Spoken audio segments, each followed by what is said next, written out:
बात उन दिनों की है जब हम 9वीं 10वीं में पढ़ा करते थे।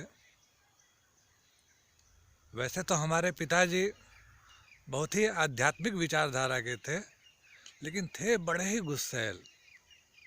छोटी छोटी बातों में उनको ज़बरदस्त गुस्सा आता था, और जब उनको गुस्सा आता था तो भोजन और पानी छोड़ देते थे। और कई बार ऐसा हुआ कि 3 दिन 4 दिन 5 दिन 1 1 हफ्ते तक वो भोजन नहीं करते। और जब उनका शरीर बिल्कुल संभलता नहीं था तब वो उठते थे और बहुत मनाने पे भोजन करते थे। चूँकि वो साधक थे,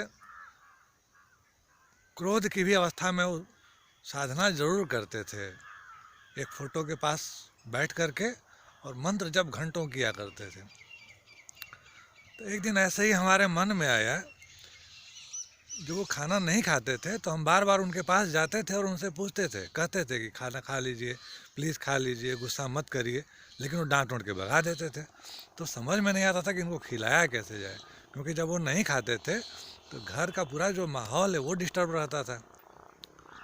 तो एक बार ऐसे ही वो अपना एक कमरे में लेटे हुए थे क्रोध में। 3 4 दिन हो गया था उनको भोजन किए हुए। हम उनको भोजन लेकर के गए और आग्रह कर रहे थे, लेकिन वो नहीं खाए। जब वो नहीं खाए तो पुनः भोजन वापस लेकर के और दूसरे कमरे में अपना बैठ गए। तो बैठ करके हमको मन किया कि क्यों न यहीं से बैठ करके उनको बुलाएं। देखें, शायद साधक हैं तो हमारे मन की बात सुनेंगे वो। तो हम दूसरे कमरे में बैठ गए और बैठ करके और मन ही मन बोलने लगे,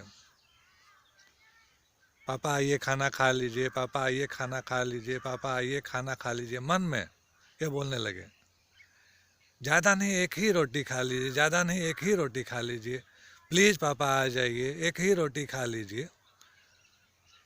तभी देख रहे हैं कि जिस कमरे में वह सोए हुए थे उस कमरे में से वह उठे और चल करके हमारे पास आए, ज़मीन पे बैठे और क्या कह रहे हैं, अच्छा लाओ लाओ, जब इतना कह रहे हो तो दो, एक ही रोटी खाएंगे, ज़्यादा नहीं खाएंगे।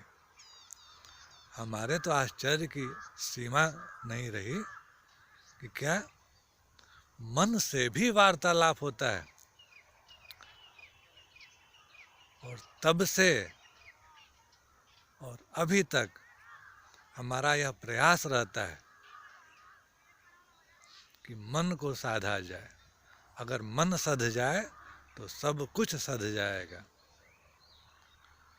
तो इस प्रकार से शुरू हुई हमारी आध्यात्मिक यात्रा। अगले वीडियो में हम बताने का प्रयास करेंगे कि क्या क्या छोटे छोटे अनुभव हम अपने जीवन में किए। आप लोग ईश्वरीय अनुकंपा चैनल देखते रहिए। बहुत बहुत धन्यवाद।